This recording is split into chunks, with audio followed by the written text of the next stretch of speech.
এত উন্নয়ন করার পরেও দেশরত্ন মিস কাঁঠাল রানী হাসু আপা বাংলাদেশে টিকতে পারলো না।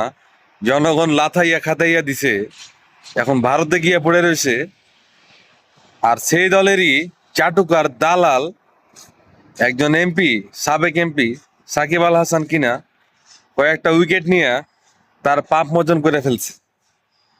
আরে ভাই, উন্নয়ন তো হাসিনাও করছিল, মেট্রো রেল, পদ্মা সেতু, উন্নয়ন উন্নয়ন বলে মুখের ফেনা তুলে ফেলছে এই দলের লোক। সেই দেশরত্ন মানুষের লাথি খাইয়া ভাগছে দেশ থেকে, আর আপনারা লই আইতেছেন সাকিব আল হাসান রে। ভাই, অত সোজা না, বাঙালি এত সহজে বলছে না আপনার কুকর্ম। সাকিব আল হাসান তো একটা নির্লজ্জ, বেহাইয়া, চরিত্রহীন লোক। ক্রিকেট খেললেই সব পাপ মোচন হয়ে যাবে না?